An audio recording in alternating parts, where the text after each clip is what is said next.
Hello hi welcome back to gold channel. இன்றைக்கி October 27 so மாலை நிலவரம் எப்படி இருக்குது, மீண்டும் ரேட் அப்டேட் ஆகிருக்கா, நிலவரங்கள் எந்த மாதிரி இருக்குது, சர்வதேச அளவில் நம்ம இந்திய ரூபாயோட மதிப்பு எப்படி இருக்குது அப்படிங்கிறத பற்றி இந்த வீடியோவில் பார்த்துலாம்.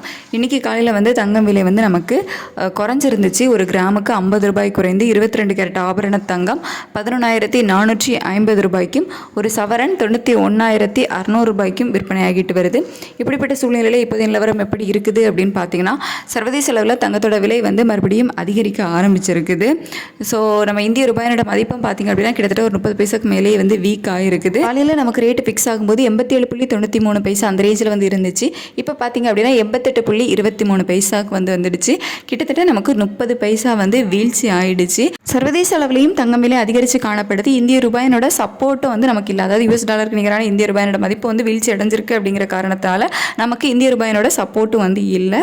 சர்வதேச அளவிலையும் அதிகரித்து காணப்படுவதால் மீண்டும் தங்கம் விலை அதிகரிப்பதற்கான வாய்ப்புகள் தான் இருக்குது.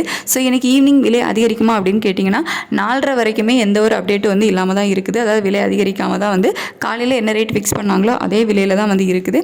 இனிமேல் அதிகரிக்குமா அப்படின்னு கேட்டிங்கன்னா கன்ஃபார்மாக சொல்ல முடியாது. ஏன்னா விலை அதிகரித்த டைமில் 6 மணி வரைக்குமே அப்டேட் பண்ணியிருக்காங்க விலை அதிகரிக்கிறத. ஸோ நம்ம கன்ஃபார்மாக சொல்ல முடியாது. ஆனால் இப்போ வரைக்கும் எந்த ஒரு அப்டேட்டும் இல்லாமல் காலையில் ஃபிக்ஸ் பண்ண அதே ரேட்டில் தான் இருந்துகிட்ருக்கு.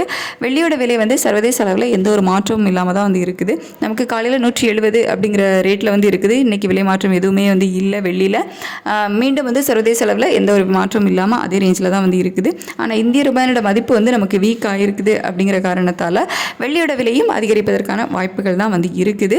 ஸோ இன்றைக்கி ஈவினிங்கில் இனிமேல் ஏதாவது மாற்றம் பண்ணாங்க அப்படின்னா நான் உங்களுக்கு வீடியோவில் அப்டேட் பண்ணுறேன். அப்படி இல்லை அப்படின்னா இனிமேல் எப்படி ஸ்டேட்டஸ் இருக்குது, இதே நிலவரம் கண்டினியூ ஆகுதா இல்லை மீண்டும் விலை குறைகிறதா அப்படிங்கிறத பார்த்துட்டு அவங்க அதை ஈக்குவல் பண்ணுவாங்க. ஸோ அதெல்லாம் நம்ம வெயிட் பண்ணலாம். ஏதாச்சும் அப்டேட் பண்ணாங்க அப்படின்னா உங்களுக்கு வீடியோவில் அப்டேட் பண்ணுறேன். தேங்க்யூ.